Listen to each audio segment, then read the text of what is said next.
Okay, and we are live with Justice Cury. Woo! And please let us know if you can see and hear us clearly. Those of you who are sitting here waiting, I know it might take a minute because I know YouTube likes to throw an ad on the beginning of this. Yeah, so we got to watch the YouTube ads. Yeah. and then please do let us know if you can see and hear us clearly.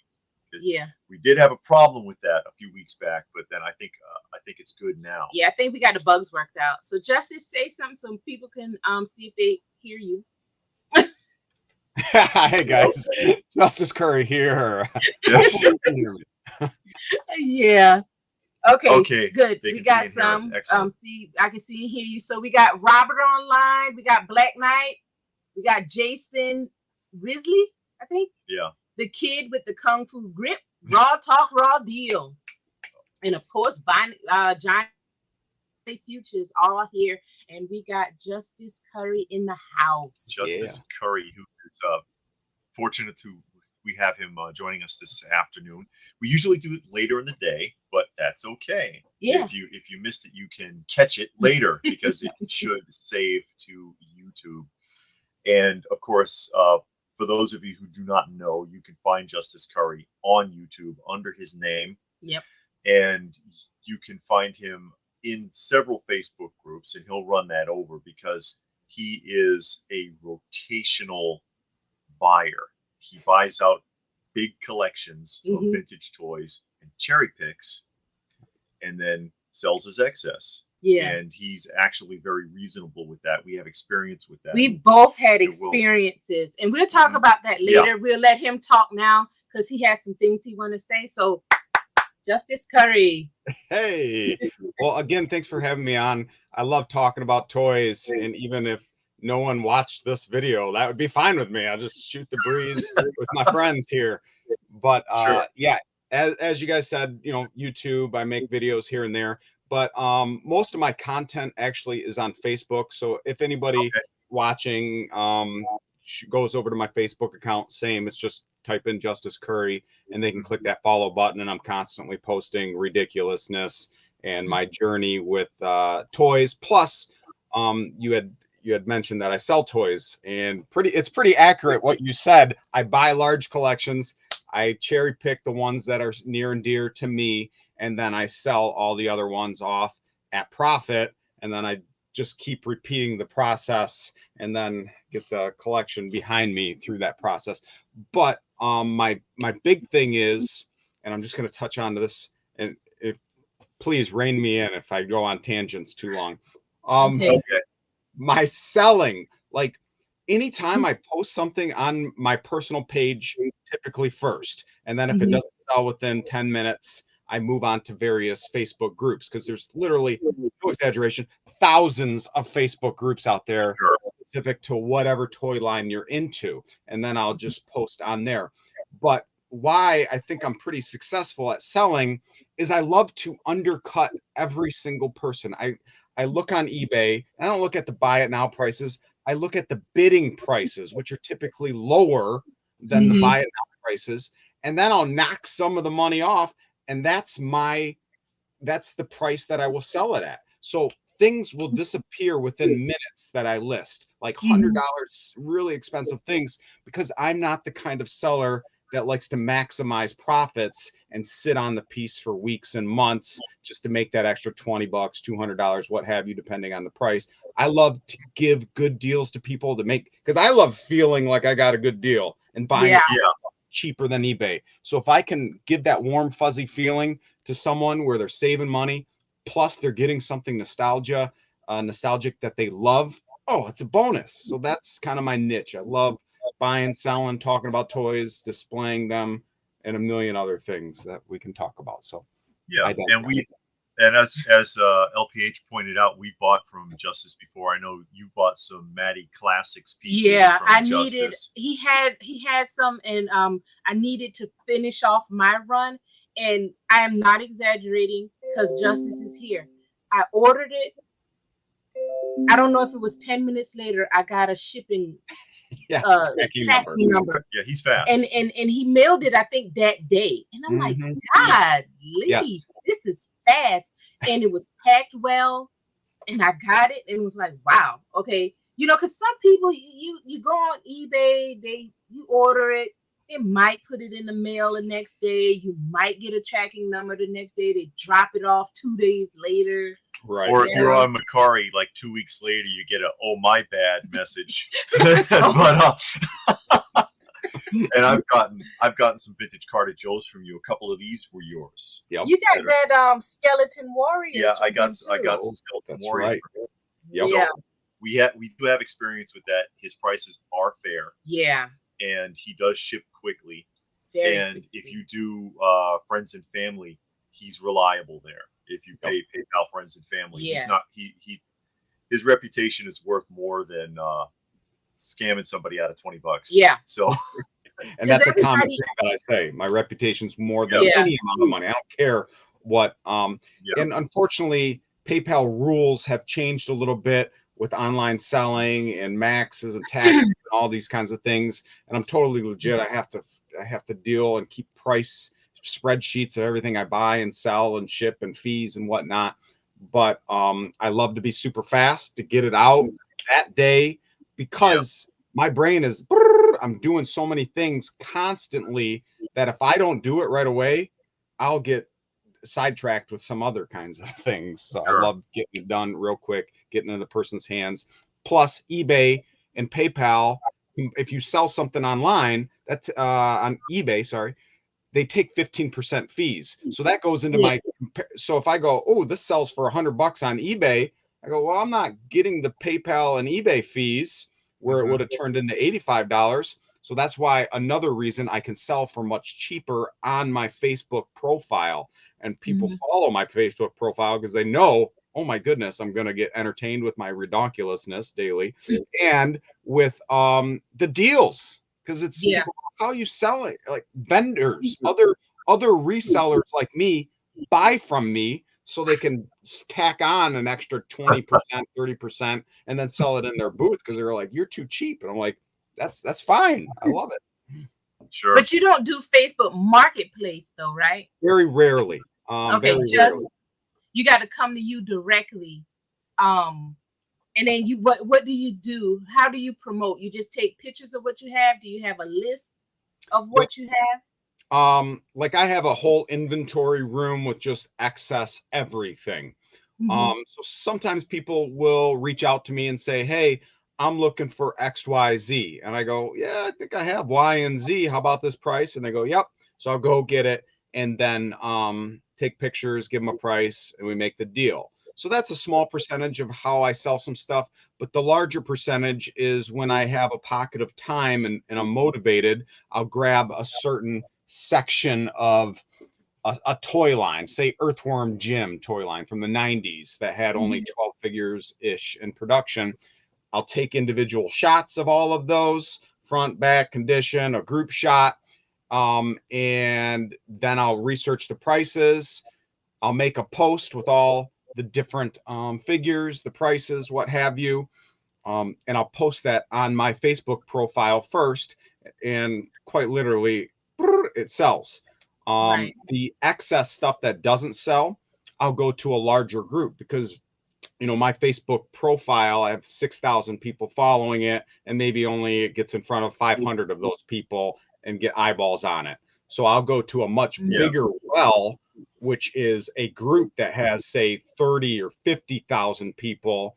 So I get more eyeballs on it, and then I'll sell on those ones too, and likely it'll disappear. eBay is the only last resort. I'll go to eBay to sell some things, and those are a lot of times super obscure things that aren't in my wheelhouse or passion, or people that things that I don't care about as much.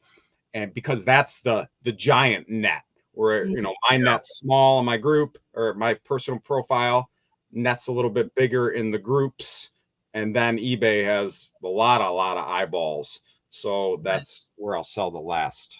I remember you selling those vintage super soakers on there. Yes, that was a funny story too. I posted a super soaker on my profile about 4 years ago, and I think I asked $75, $100, something like that, and no one bought it. No one bought it. People kicking tires. threw it on the groups, nothing happened. And then I threw it on eBay and just said, I'll see what happens. And it went for like 200, I can't remember the exact, $200 to $300. And I made a post about it going, wow, I'm glad no one bought it from me on my profile for only $75 or $100. I just made 300 or whatever on eBay. And that was an anomaly, but those kinds of things happen. Right. Oh, let me ask you, Toy Viper, is that a reference to that episode from G.I. Joe, the Sunbow? I am the Viper. No, it's not reference to any specific character or event. It was because I saw other people, you know, there's so many different Viper, Alley Viper, Astro Viper, what have you. And I saw some people using just a handful, only a couple early on with, they put something unique, their persona, and then they added the word Viper. And I'm like, that's kind of fun. And it's not official. It's not like what I refer to myself as Toy Viper. When I created an LLC for my business, especially for taxes and write-offs and stuff, because, you know, when you make enough money in toys, the IRS wants their cut. So I have to, you know, be totally legit. And I had to create a name for a company, and I went, I'll just call it Toy Viper, just for the moment. Not a lot of thought went into it. Sure.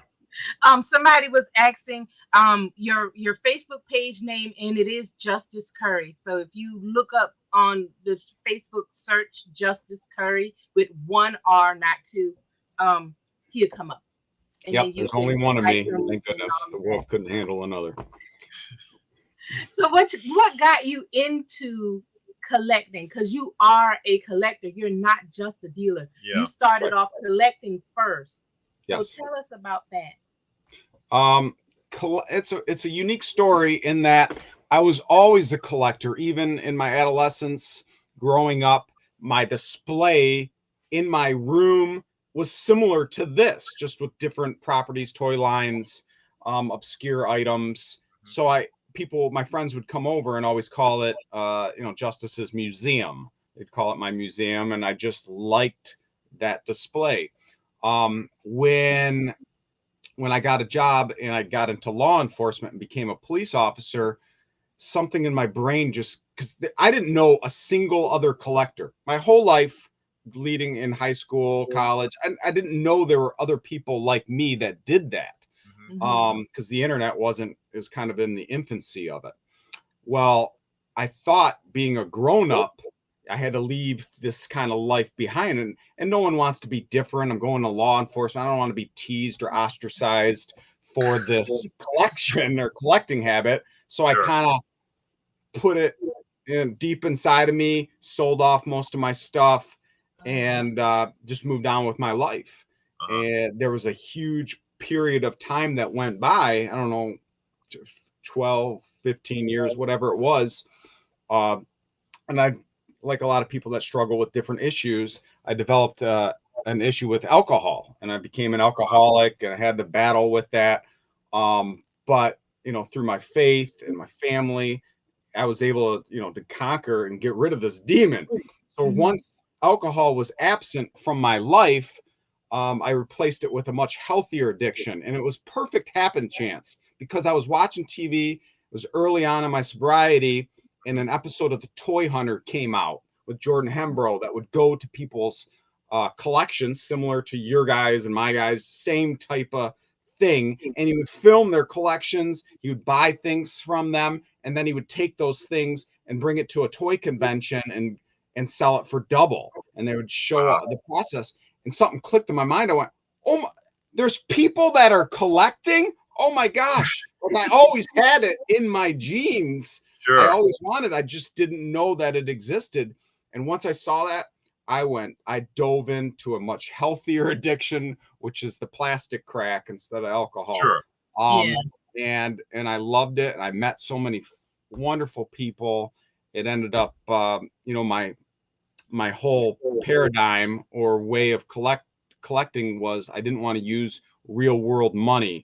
And so I started doing the same thing that I mentioned earlier, and you mentioned as well, buying large collections, keeping what I wanted, selling off the rest, and then taking that profit and just kept snowballing so I could buy nicer, bigger better things and without ever kind of, you know, going to the debt with my real world money. And then that kept my wife off my back with, you know, what's this $100 credit card charge? Well, in our case, we both do it. Yeah. So yeah, that's awesome. Wow. We're both into it. We got the room divided in half. Oh Yeah. my goodness. That is so cool. Her half is starts from behind Serpentor there and goes back. And that's a rarity. That's a unicorn to find a mate. You got a good one, an LPH there that she also collects, because I've only seen that just a handful of times of both being involved in the collecting. Yeah, he got me into collecting. Oh, actually. blame me. He did. Because when we first got married, I didn't know people collected toys. I already collected, but it was other things like figurines and stuff. And then when we got married, he had his stuff in a little room and I would see it. But, you know, I was like, you need to straighten this up. And once he straightened it up and put it on the shelves and stuff, and you could really see it, I was like, wow, I remember Masters of the Universe. You know, it was stuff that I recognized. And then I started getting into it. That was the end of it. Well, he bought me a figure. Oh, that was the end of it. That's awesome. Gotcha. Okay. Yeah, really. So, what? Obviously, you must have some favorite lines. Yep. Some favorite toy lines that are like your real sweet spot. Yeah. And I equate it to if you had children and someone goes, who's your favorite child? It's very difficult to go, yeah, this is my favorite. You love them all equally. So I could never put on a hierarchy, but my main toy lines are Masters of the Universe, G.I. Joe, and then Muscle Men, those little plastic. Yeah. Like I got one actually coincidentally right in front of me here, that claw hand. And there's like a million of those Muscle Men, right? Yeah, there are a lot of them, but I think there's only 235 US releases. They came from I know, but they made them all in different colors. So if you track down all the variants, oh my goodness, I don't know how many colors there are, 6, something like that. So whatever, 235 times 6, and I'm sure there's going to be a comment. There was actually 244. I go, somebody knows exactly. Right. And I have a poster in the other room. I could look at the number of them, but it's fuzzy knowledge. It's hard to be a concrete expert in everything. I know a lot. I know a little about a lot of subjects. One question is, does anyone own any My Pet Monster stuff? They love your shirt. Oh, nice. One of my coincidental, let's see. There's a My Pet Monster back here. Oh, okay, the plushie. The handcuffs for them that my kids love playing cops and robbers with and arresting their dad. But then my favorite My Pet Monster piece is actually a custom where they took Moss Man. Oh, wow. It's the same mold. And they put that blue flocking on him and then put the little chains and whatnot. And it's all, I believe, it's all magnetic. Oh, wow. So it's magnetic articulation. Okay. It's a real wonderful piece. Victor, if you went on my profile and you typed Victor, I think it's V-I-K. It's a unique spelling of it. And he has a last name with like 23 letters, from Greenland. But he is a phenomenal customizer. And many of my pieces in my collection came from him because he's very talented. Okay. No, we don't have any My Pet. I don't have any more. Yeah. I did before, but I don't have any now. And now they're real expensive. They are. In my mind, that they're several hundred, not just $100. Like I remember when I first got back into collecting, they were about $70 complete, if that, maybe $50 complete. But now $200+ if you have them in nice condition, because there's a lot of wear that happens in their hands and feet. You look at it wrong and it can start disintegrating. Okay. Somebody wants to know, and you talked about this before. Yeah. You do ship all over the country, internationally, and all of that. So Robert, if he has anything that you like, he will ship to Florida. So Yeah. Florida yeah. is nowhere when you shipping It's not overseas. outside the realm of possibility. Yeah. And you go, you will travel for collections too. I know you've gone as far as Canada. I have. Yes. I'll travel for collections. Kind of sometimes people will have maybe smaller collections where it Mhm. fit in boxes like this.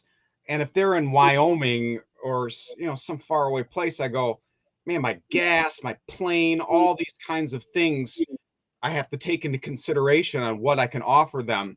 So something I've been doing lately with collections not as large as these or yours Mhm. is having them ship it to me, because I go, well, Sure. it's only $200 in shipping, because one of these big boxes with UPS, I found Yeah. that to be pretty cheap with larger, heavier Yeah. objects. That's $35 a giant package, so I can get multiples of those.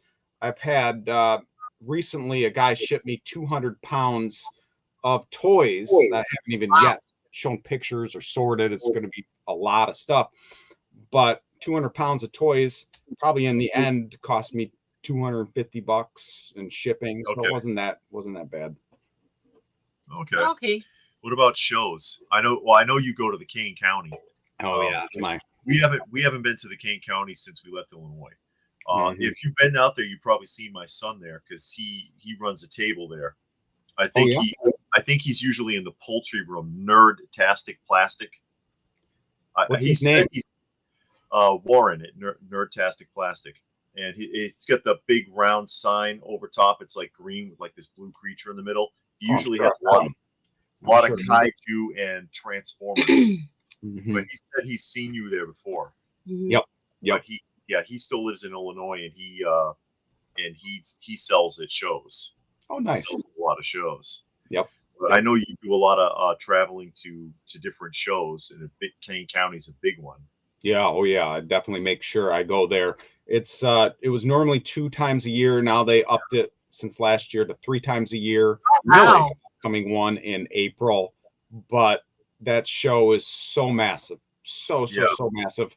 And that is my happy place. Like if someone said, "Hey, Justice, you want to go on this tropical cruise in these islands, or do you want to go to Kane County?" Truth be told, I would go to Kane County over that, because I don't know what it is about it. It's Uh-huh. that hunting for that Yeah. diamond in the rough. Sure. It's that the community of people that I'm constantly bumping into and seeing and talking and seeing the good deals they got. I just love it. I haven't started setting up at it. I've never set up at a show before. Actually, this weekend is the first show I'm going to set up ever. Really? Yeah. Where's that? It's called Muskecon. Uh-huh. So it's in Muskegon, Michigan, and anybody from Michigan, we kind of use our hand as the map. So let's see, down here, it's going to be up here. So northeast of Grand Rapids. A lot of people know where Grand Rapids is. It's a Mhm. little bit over there. But he's putting on a show. The Four Horsemen, 2 of the 4 are going to be at the show as well. And those guys are the sculptors behind many of the toy lines we all love, including the most notable one is the Masters of the Universe classic figures. Yeah. And then they have a toy line currently right now that's very successful called Mythic Legions. Yeah. Yeah. They have nice stuff. We see their stuff all the time. One person wanted to know, have you ever got burned money wise on eBay or other auctions? It's few and far between do I ever get burned. There are some up. I'm trying to even think. It's been so long since I've been burned. eBay, that's why another reason I hate eBay, on top of the fees, is so often things will sell and no one ever pays for it. So I have to relist it. Yeah. So I'm having it for 3 weeks because it's been 3 cycles a week each. And every time it ends, the person flakes out on me and disappears, doesn't pay for it. And there's very little consequences toward the buyer on that. Yeah. And that's why I love selling things for cheap and just making it disappear so it doesn't occupy brain space. Mhm. So those aren't really burned things. And plus, I'll do like payment plans with someone. People, my friends, Oh, yeah. Yeah. always say Yeah. payment plan available. And I have 15, 20 people on a payment plan at any given time with me, but I don't ship the item until they finished the payment Yeah. plan. So it's Yeah. not like I send it to them and then they go, I'm not going to ship it. And I did that in the beginning. So I guess quasi got burned in the beginning where I go, I trust this person. We've had 2 successful deals in the past. They'll pay me. And then they start coming up with the excuse monster over and over and over for months on end. So those aren't fun. Back to Kane County, do you find you get better deals inside or outside? There is no outside. Yeah, they People- have the parking lot. sorry. That's what you meant. the parking lot was a big deal. Yeah. Yeah, the parking lot pre-sale is Saturday. The show is actually on Sunday, but the vendors all set up on Saturday. So the gates don't open to get all the vendors in to the fairgrounds until, I don't know, 11 o'clock, 9 o'clock, something like that. So guys will get there at 6 a.m. or earlier sometimes, and hundreds of cars will line up, and people will open up, not everybody, but a lot of them will open up their doors and say, hey, pre-sales, come one, come all. And some guys don't even set up in the show. They'll just bring a carload of stuff so they can avoid paying the fee inside, and they'll sell in the parking lot sale.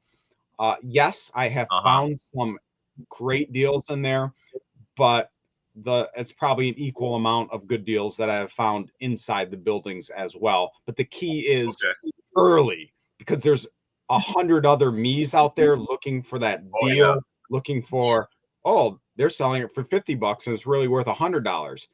And that's where specific knowledge comes into play on prices of things. And the early bird gets the worm. You got to be there, because another me will scoop it up. And you see people walking around the show with, I got this for $5 and it's worth $1,200, and you're going, oh my god. And I love hearing those stories, even though there's a tiny bit of jealousy involved. No, because we go to a lot of shows, and we film the shows for the channel.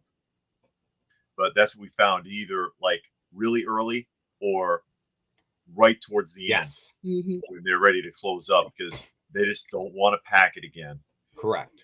Is usually the best times. Oftentimes too, resellers that buy massive quantities of things will go to booths and say, hey, you want to sell the whole booth? And I know guys that have sold other booths because they're going, I don't want to load this up. I don't want to take it to another show. It's their different mentalities of selling. And there's no one way that's right or wrong. It's just the individual person.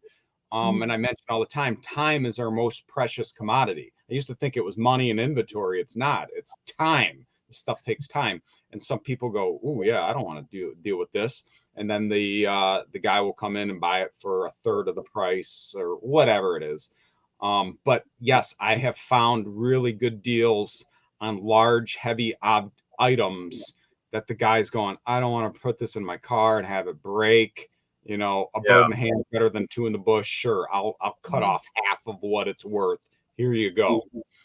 So, Yeah, that happens quite a bit. A little off topic. It's a toy box behind you. Oh yeah. What is that? Seldom seen. This is a Mario. So we have. No. Justice. It's fine. Everything's fine. We're okay. No toys were injured in that. Very crazy thing. So here's the top of it. I didn't have it latched properly. There's little side latches right there. Okay.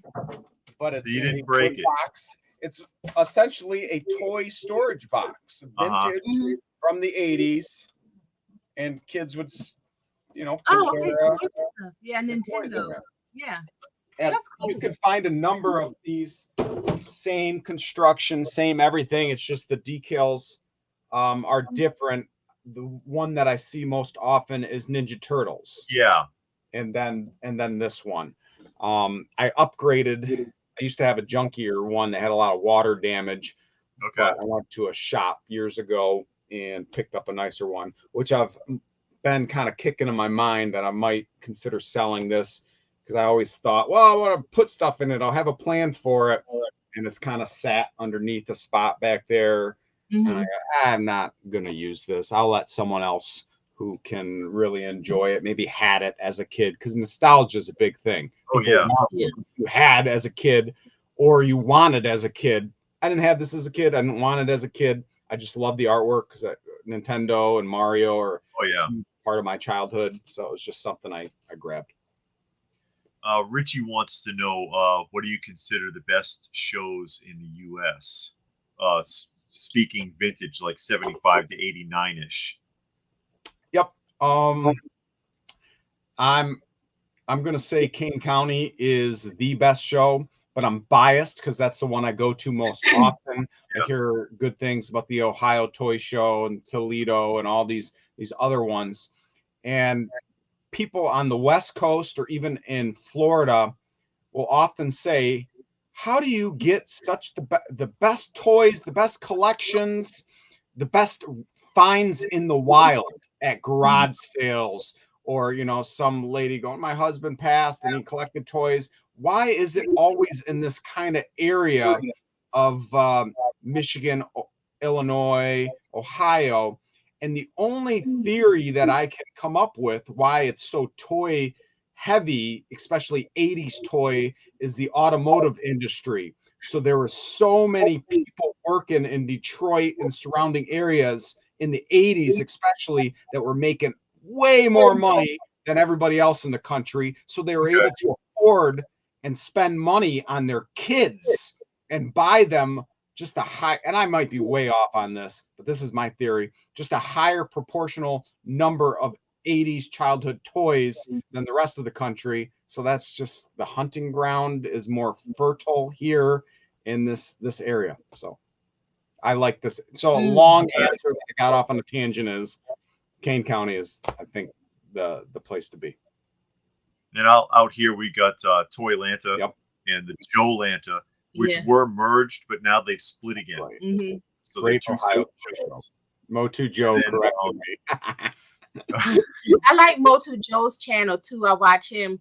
Oh man, his G.I. Joe collection. You mean He-Man? I mean, yeah, Masters of the Universe collection. I had to stop watching for a couple of days because he about knocked me to the floor when I saw he has a Hot Wheel Masters of the Universe van. Yes. And I tried to find that thing and I'm like, oh my God. I remember that. I love his channel. Yep. I taught Joe everything he knows. He wouldn't be a collector if it weren't for me. He's watching this. I'm kidding.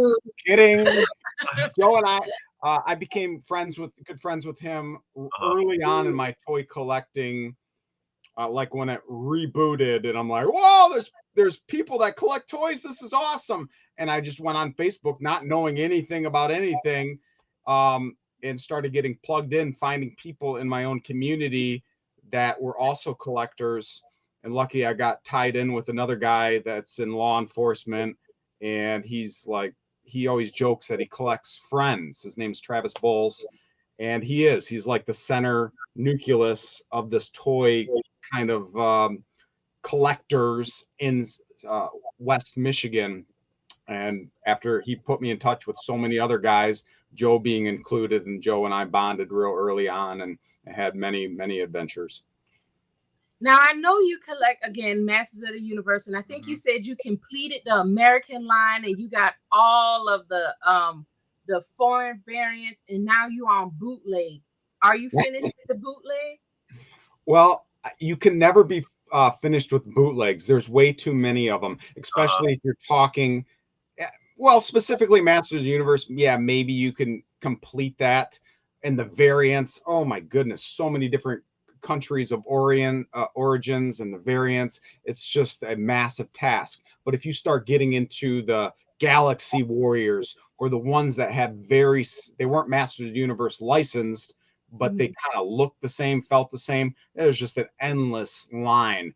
Because I always tell new collectors, like, don't rush for that finish line. If you're going, I want to get a complete set of GI Joe, blah blah, I go, take your time, because in the beginning you want to just splurge, might overspend, and it gets you in trouble, and da da da. I say the fun part is the journey. You get to that finish line of completion, then you're going, oh, now what? Now what? That's why a lot of guys, they get to that line, guys and girls, I use that universally. They get to that finish line and they go, well, I'm going to get something that looks similar, which is the bootlegs, the knockoffs, the variants. And you can kind of go down that realm. And some of those are crazy expensive, so expensive. But no, I haven't completed them all. Am I trying to complete them all? No. And you mentioned, which is correct, that I did complete a loose run of every American release, Masters of the Universe, as well as some of the most notable foreign, not variations, but foreign exclusive figures, the Titus, the Megator, the Laser Power Skeletor, and then along the journey, I picked up just some notable variants, which is like the Camel Cobra Khan or the Blue Road Ripper. But there's so many other little paint variations. I never got into that because that wasn't my thing. But then since then, I wanted to get mint on card MOC. So I got a full run of mint on card, all US versions. Then I got the Laser Power and the Titus, the Megator in package. But it wasn't until about 2 years ago I started selling a lot of them and just kept the ones that were most sentimental, because it was, again, I crossed the finish line. I had a complete collection for many years. I enjoyed them. I filmed them. I photographed them. I talked about them. And then I went, you know what? I want to start. Space is an issue. And if I want new things, I have to get rid of old things. So I sold off the ones that weren't as sentimental or I didn't have such a connection to. So, yeah. Now, let me ask you this. What's with the masks? Because I see some of the masks. I see the guys with the Justice Cury mask. Oh, yeah. What is that? My buddy Jason Hayes, I met him coincidentally. Again, I'm going to go off of tangents. And if you watch any of my social media, I constantly do that. Just how my brain works. I went to a thing called the Meetup in the Midwest early on in my toy collecting thing. This was 6+ years ago, something like that.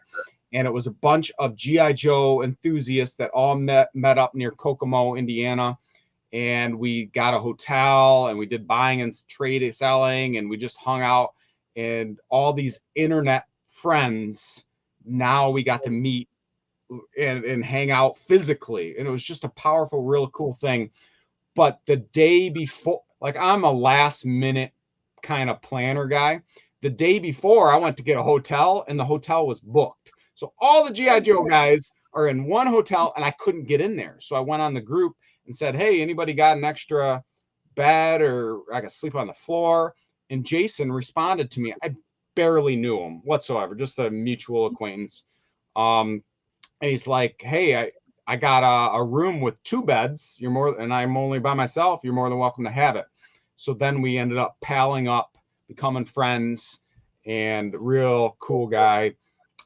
But he owns a print shop, I think somewhere in the greater Chicago area.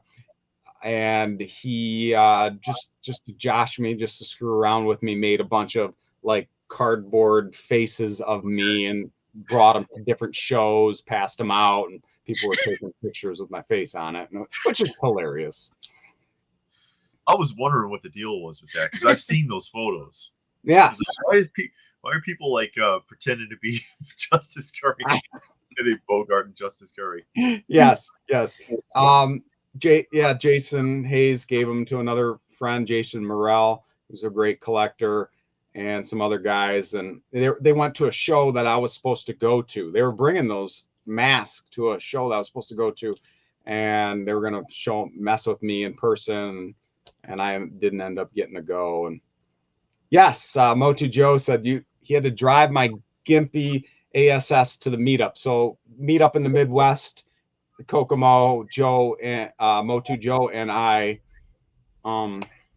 went together. So then I think Joe, yeah, I made Motu Joe sleep on the floor of the hotel. We didn't buddy up in the same bed. Uh-oh. We didn't know each other that well yet. So then he slept on the floor. Now, one question you get asked a lot, and David gets asked a lot. Oh yeah, I know you're going. Hey, Justice, how much is this worth? Or in my case, it's because I do comics also, and I do clean and press, and so I get questions about that, and I'm like, be careful, because you really got to know what you're doing there. I don't want to give someone some advice and they wreck their book, and they're like, you told me to do this. But yes, yeah.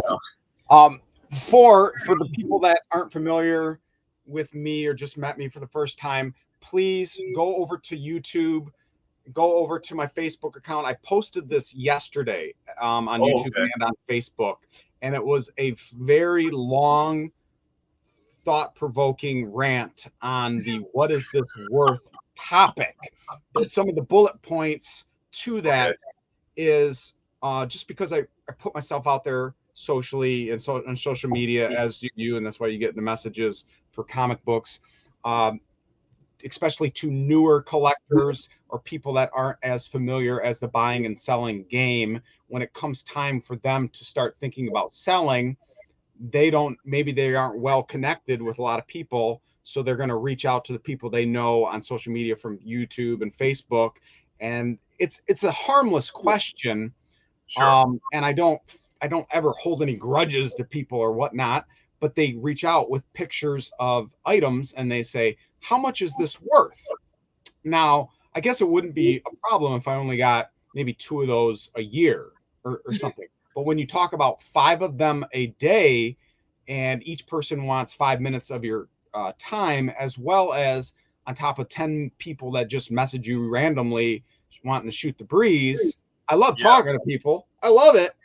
But time, as I mentioned earlier, is my greatest commodity, and I just don't have enough time. So unfortunately, I'm sometimes short, or I can't go into these long theoretical type things.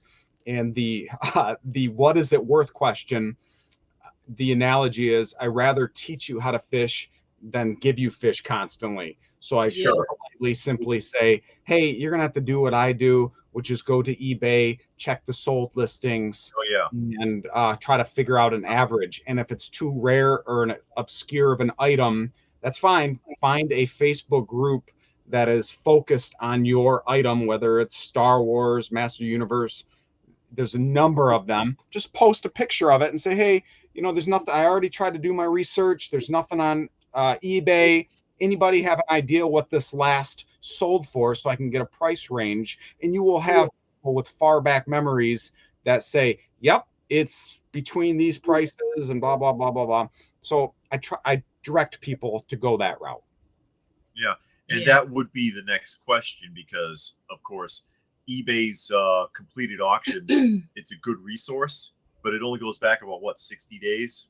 Yeah, 2 months. Yeah, and if it's something that's really uncommon, and I've got stuff like that. I've got stuff here you won't find on current or completed auctions. Yes. And so if you can't find it, this is a little good lesson for some of the people that might be watching.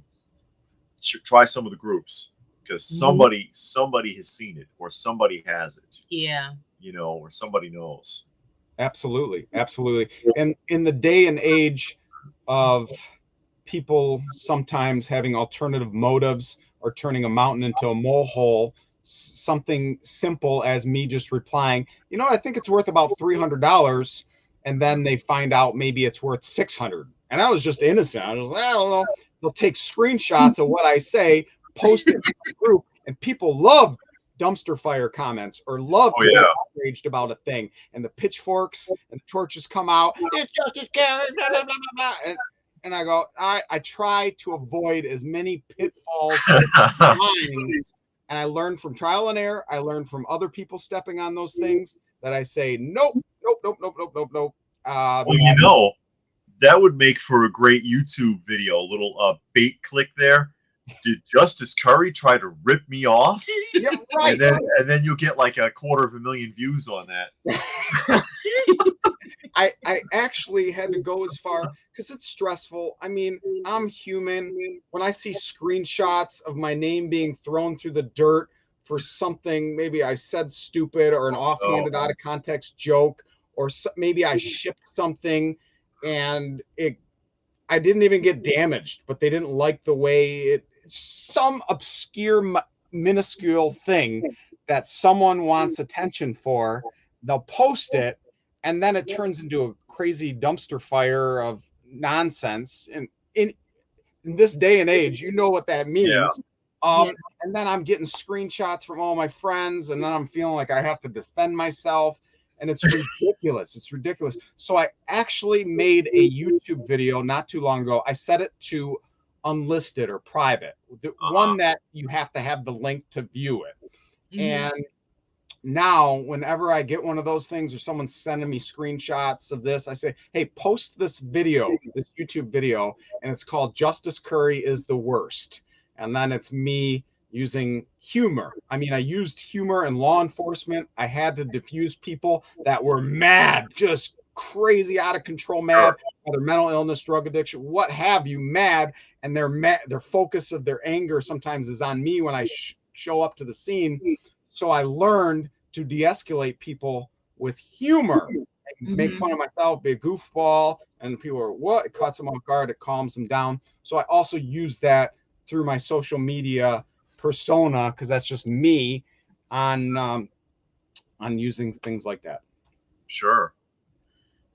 Are you still hung up on translucent figures? I remember you hanging them from the ceiling. Yeah. Let me show you guys. Oh, the chandelier. Yeah. Yes. The cord only goes so far. So I know this doesn't do it justice, pun intended. But yes, I do. You got some what was it, LJN Crystar figures up there? Yes, I definitely have some. Maybe I mispronunciate it, the Crystar, but yeah, you're probably right, Crystar. Yes, I have some of those. I got the dragon. I'm still that's something on my hunt list is the castle, the Crystar castle, which is translucent. That stuff turned out to be pretty tough to track down, actually. Yep, right. Absolutely. So I do grab translucent figures. Now I'm a little more picky on subject matter. It's not just any and all. It's got to be something that I have an attachment to, because hanging those up there, each and every one, takes 5 minutes, because you got fish line, you got knots, you got thumb. It's difficult to get them all situated. So truth be told, I do have like a box somewhere of other translucent figures that I just haven't had time to hang yet. So it's when the motivation strikes me, then I'll do it. Robert wants to know if you have any personal grails. Oh yeah, I was going to ask that question. Yeah, do you have any personal grails that you're still hunting down, or a toy line that you're still hunting down? I have a number of grails in my personal collection, and a lot of the not milestones, whatever you want to call it, things on my hunt list that were crazy obscure store displays. Over the course of my collecting, I've pretty much conquered many of those things that I've wanted the most, and I have them personally in my collection. And there's not a ton of other things that I am like, I need this to feel complete. No, it's a weird thing. Everyone collects differently, and I sort of like finding some of my favorite things from other collectors randomly or at toy shows, and I equate it to like a game preserve. If you went for hunting a deer and you went to a game preserve, which was a fenced-in area, a small fenced-in area where you're guaranteed to get a big buck, that's like eBay. You know, you're going to find stuff. So I can go to eBay and have saved searches, and there's nothing wrong with that. But I like the state land where it's almost impossible to get that big monster buck. And the state land in my mind is the toy shows, the people, So I'll find things, but I'm not like 100% looking for something. And plus, a lot of the things that I wanted are several $1,000s because they're just some other country and they're so obscure. And now, with small kids, it's harder and harder to drop thousands of dollars on one thing. I used to do that a lot, but not as much anymore because there's also that I find as much joy. I find as much joy in a $10 figure with the dopamine as I do with $1,000 figure, and $1,000 is going to help my family way more than the toy. So it's like this weird thing that I got going on in my mind that it's hard for me to drop major money on an expensive figure unless caveat that I know I'm getting a crazy good deal where I go, yeah, I'm dropping $1,000 on it, but I bet you I could sell it if I ever needed to for 1,500. That makes more sense in my mind. Then I'll do it. Yeah. But again, there's no right or wrong way to do it. I'm just a guy that does it that way. We all love the deal. Yeah. And I can attest to that also because I've got some stuff here that's valuable, and I have some stuff that's really rare, but rare doesn't always equate to value either. Right. But I've got some really, really rare pieces that they're probably not worth too much, but to me, it means a lot. Yeah. I love them. Yes. And that's why I put them together. That's why I got them on display and stuff like that. And people look at it like, what the hell is that? Where did that come from? Oh, that's got to be worth a lot. Well, no, really. not necessarily. know. And I remember watching an episode of Comic Book Men. Shameless plug. I was on it. I was on the Selfie Stick Ming episode. So if you type in Justice Cury Comic Book Men, you'll see me bringing on some never-ending story figures. Okay. But wow, I was a big fan of the show as well as Kevin Smith prior to being on the show. I'm like, oh my gosh, he's one of my guys. Like, I'm not a starstruck celebrity motivated person, but he was someone in my mind like that's a cool pop culture type guy. Anyway, they had a guy bring in a very obscure, rare comic, and they made it sense in my mind because whoever the employee was looking at the comic was like, I can give you X amount of dollars, but the guy is going, well, it's so rare. There's only a handful in existence. But it was a obscure property. It wasn't the Star Wars. It wasn't the Marvel. It wasn't a DC. It was just an obscure thing. And he goes, yeah, it's crazy rare, but so is finding someone that's going to want it. It's you and maybe one other person in the world. Like, rarity doesn't equal value. You got to have a lot of people. It's the supply and demand. That's what makes things rare. Everyone wants a mint on card 1985 Snake Eyes, but there's not many out there. And because there's a huge demand for it and a limited supply, that's what jacks up the prices. Yeah. Oh, the kid with the Kung Fu grip wants to know if I'll sell that Serpentor. The Prime 1 Serpentor. You have one of those, don't you? I did at one time, yes. Oh, you sold it? Already, yep.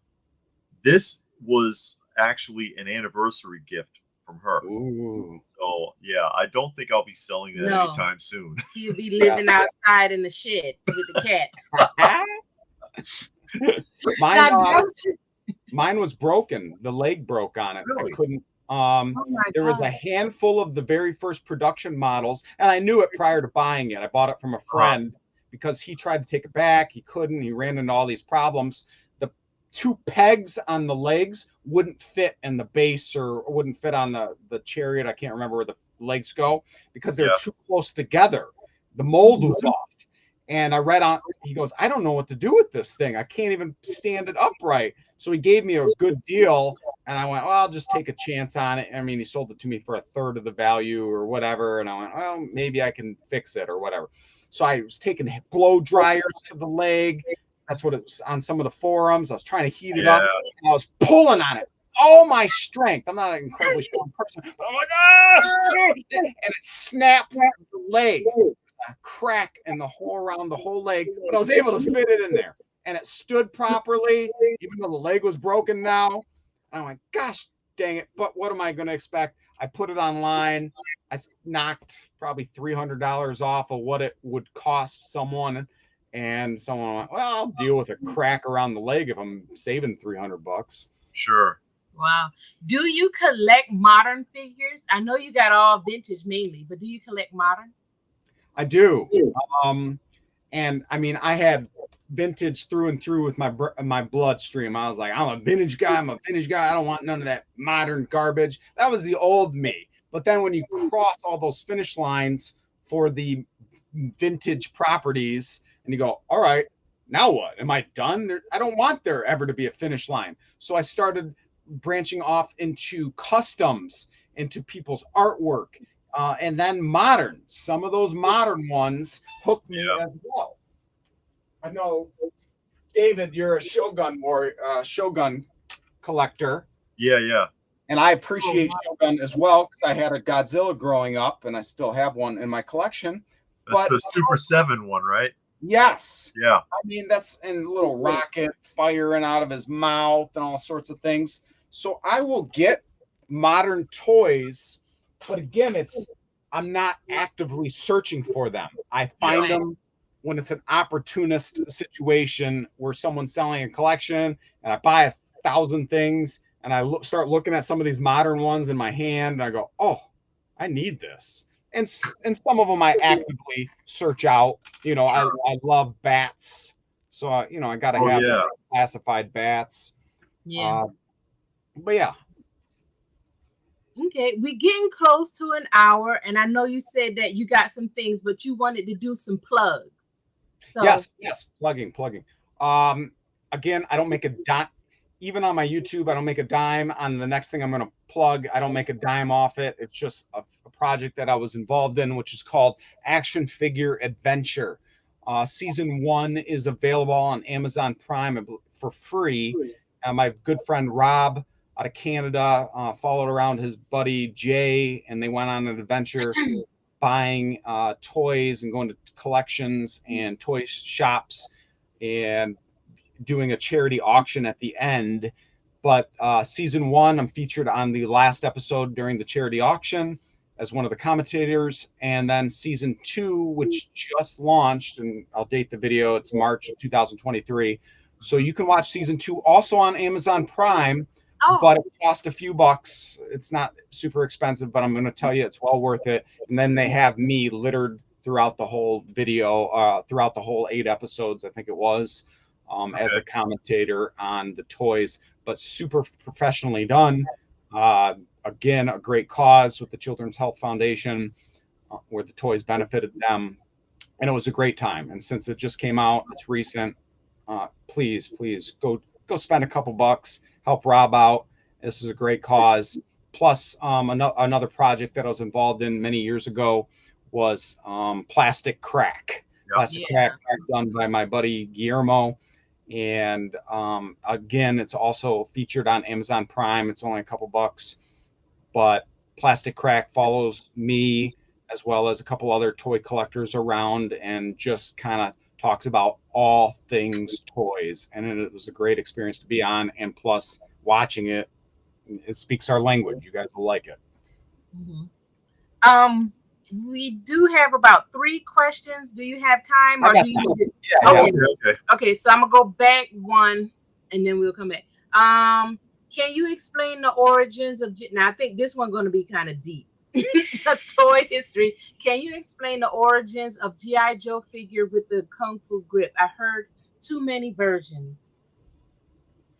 Again, like I mentioned before, I have fuzzy knowledge about a lot of things. So this one is fuzzy in the sense of I remember, and who's this? Thor. Please go to Netflix, The Toys That Made Us. Watch the G.I. Joe episode, because if you haven't watched it, it's amazing.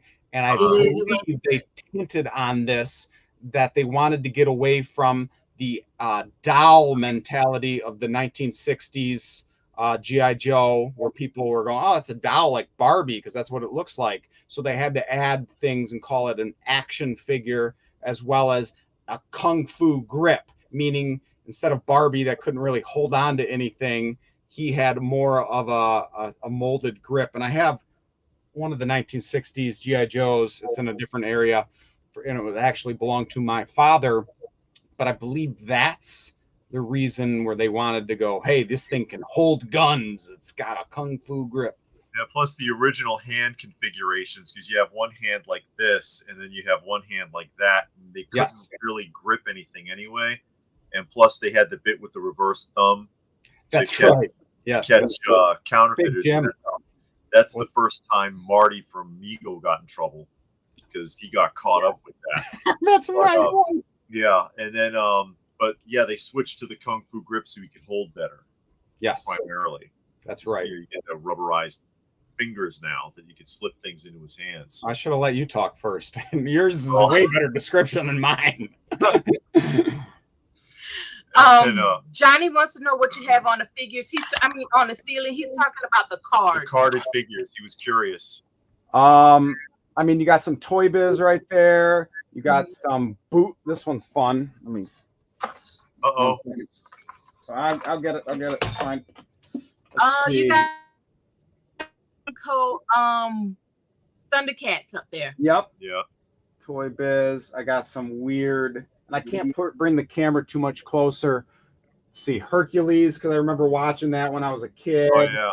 I got I don't know, just a bunch of hodgepodge stuff that I couldn't really fit everywhere. I think I saw some Reboot up there. Yes, Reboot. Because again, I remember watching that with my brother when I was a kid.